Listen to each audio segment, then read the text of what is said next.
asalaamaaleykum wa rahmatullah waa Sénégal ñu ngi leen di nuyu di leen siyaar di leen ñaanal màggalu jàmm ngeen fekke ko ay ati at yàlla nangul ñu sunu màggal insha allah.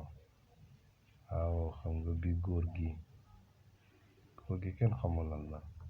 xam nga bi góor gi di wax ni sababu xaybati an allaha arada an anaala minhu jaaha, boobu di première dimension màggal gi.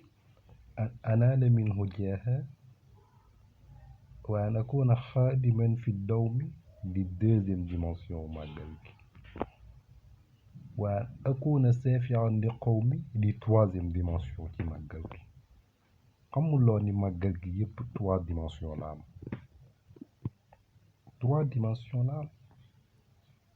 waaw màggal gi li nga defal yàlla mooy lan.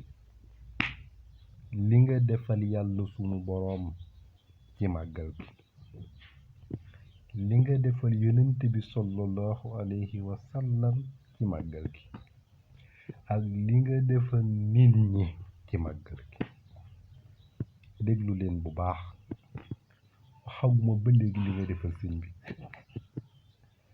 xamuloo ni dañuy fàtte wala dañuy parfois duñ comprendre Sëriñ Muntaxa bi ñuy wax ak ñun ndaxte moom niveau bi dafa kawe sunu niveau.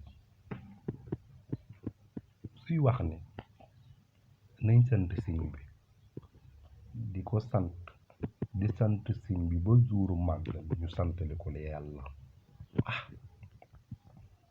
ndekete kon lañuy defal sëñ bi yépp ci fan lañ koy defali ci avant màggal jouru màggal gi avant muy ñëw lañuy def safar yooyu ngay dégg bi murit di ko wax loolu yépp sëñ bee ko moom.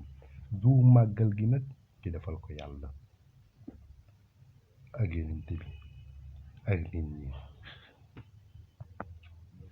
xamuloo ni bernde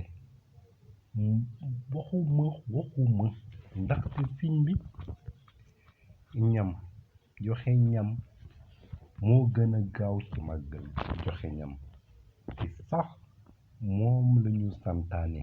waaw ñeneen ña nag ñu nga ca jàng alquran ga, ñeneen ña ñu nga ca xasida ya ba léegi baax na ndaxte ngir lan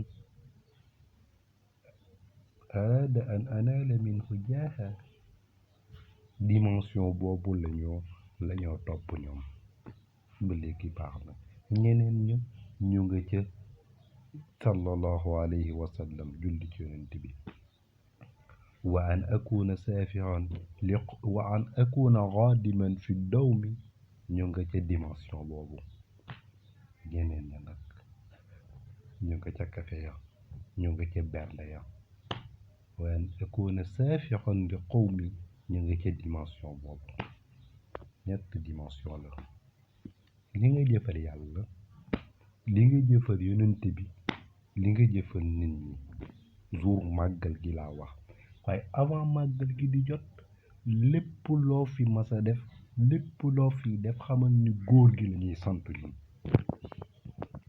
loolu la Sëñ Muntaxa wax ni nañ ko sant moom di ko sant ba jour màggal ñu santale ko yàlla. lu am solo la ñu bàyyi ci xel.